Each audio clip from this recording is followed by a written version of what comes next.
Assalamualaikum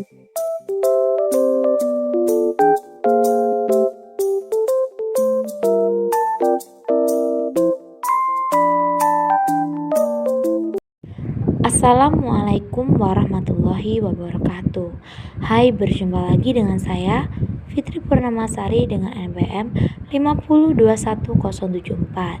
Baiklah, di video kali ini saya akan membahas tentang mengembangkan pembelajaran IPS berbasis tematik pada K13 atau PPK dan P5 pada IKM.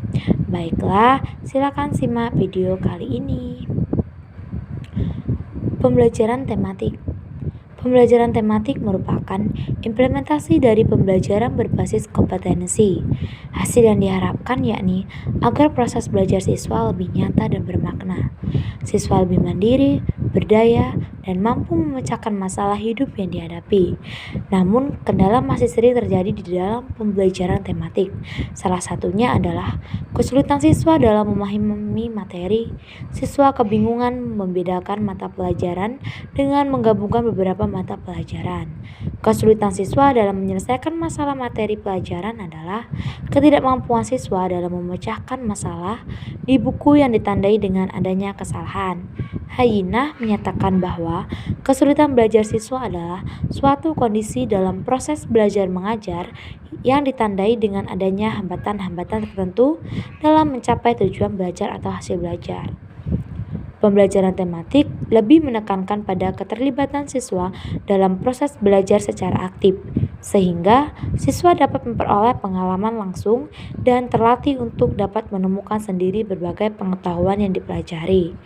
Melalui pengalaman langsung, siswa akan memahami konsep-konsep yang mereka pelajari dan menghubungkannya dengan konsep lain yang telah dipahaminya. Teori pembelajaran ini yang menekankan bahwa pembelajaran haruslah bermakna dan berorientasi pada kebutuhan dan perkembangan anak. Pengalaman belajar yang menunjukkan kaitan unsur-unsur konseptual menjadikan proses pembelajaran lebih efektif. Kaitan konseptual antar mata pelajaran yang dipelajari akan membentuk skema, sehingga siswa akan memperoleh keutuhan dan kebutuhan pengetahuan. Penerapan pembelajaran tematik di sekolah juga sangat membantu siswa karena sesuai dengan tahap perkembangan siswa yang masih melihat segala sesuatu sebagai satu keutuhan. Ada beberapa manfaat belajar tematik, yaitu yang pertama, siswa mudah memusatkan perhatian pada suatu tema tertentu. Yang kedua, siswa mampu mempelajari pengetahuan dan mengembangkan berbagai kompetensi dasar atas mata pelajaran dalam tema yang sama. Yang ketiga, pemahaman terhadap materi pelajaran lebih mendalam dan berkesan. Keempat, memudahkan peserta didik di dalam proses belajar dengan pembelajaran tematik.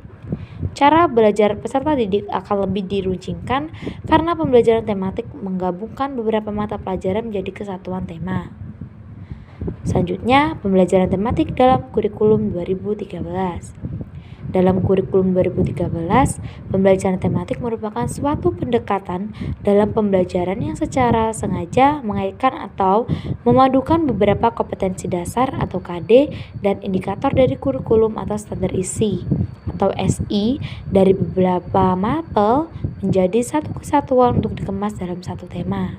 Pembelajaran tematik diartikan sebagai pembelajaran yang menggunakan tema mengaitkan beberapa mata pelajaran sehingga dapat memberikan pengalaman bermakna kepada siswa. Pembelajaran tematik atau terpadu adalah pembelajaran yang diawali dengan suatu pokok bahasan atau tema tertentu yang dihasilkan dengan pokok bahasan lain. Konsep dikaitkan dengan konsep lain yang dilakukan secara spontan atau direncanakan, baik dalam satu bidang studi atau lebih, dan dengan beragam pengalaman belajar anak, maka pembelajaran menjadi lebih bermakna. Selanjutnya, pembelajaran tematik dalam P5 atau IKM. Pembelajaran tematik dalam kaitannya dengan model dalam memahami nilai-nilai Pancasila adalah sebuah pendekatan pembelajaran yang bertujuan untuk mengintegrasikan pembelajaran tentang Pancasila ke dalam tema atau topik tertentu, sehingga siswa dapat memahami nilai-nilai Pancasila secara holistik dan terintegrasi. Pendekatan ini dapat diterapkan dalam pelaksanaan proyek penguatan profil Pancasila di sekolah. Proyek penguatan profil Pancasila adalah suatu upaya untuk meningkatkan pemahaman siswa tentang nilai-nilai Pancasila dan menerapkannya dalam kehidupan sehari-hari. Adapun langkah-langkah dalam penerapan pembelajaran tematik pada P5 yaitu antara lain: 1. Menganalisis capaian pembelajaran atau CP untuk menyusun tujuan pembelajaran dan alur tujuan pembelajaran. Capaian pembelajaran atau CP adalah kompetensi pembelajaran yang harus dicapai peserta didik pada setiap tahap perkembangan untuk setiap mata pelajaran pada satuan pendidikan usia dini, pendidikan dasar, dan pendidikan menengah. Yang kedua, perencanaan dan pelaksanaan asesmen diagnostik. Asesmen diagnostik bertujuan untuk mengidentifikasi kompetensi, kekuatan, kelemahan peserta didik. Hasilnya digunakan pendidik sebagai rujukan dalam merencanakan pembelajaran sesuai dengan kebutuhan pembelajaran peserta didik. Yang ketiga, mengembangkan modul ajar. Pengembangan modul ajar bertujuan untuk mengembangkan perangkat ajar yang memadu pendidik melaksanakan pembelajaran. Yang keempat, penyesuaian pembelajaran dengan tahap pencapaian dan karakteristik peserta didik. Pembelajaran paradigma baru berpusat pada peserta didik. Karena itu, pembelajaran ini disesuaikan dengan tahapan pencapaian dan karakteristik peserta didik. Yang kelima, perencanaan, pelaksanaan, dan pengelolaan asesmen formatif dan sumatif. Dalam merencanakan dan melaksanakan asesmen, terdapat 5 prinsip asesmen yang hendaknya diperhatikan. Prinsip pertama adalah asesmen sebagai bagian terpadu dari proses pembelajaran, memfasilitasi pembelajaran, dan menyediakan informasi yang holistik sebagai umpan balik. Yang kedua adalah asesmen dirancang dan dilakukan sesuai dengan fungsi asesmen dengan keleluasaan untuk menentukan teknik dan waktu pelaksanaan asesmen.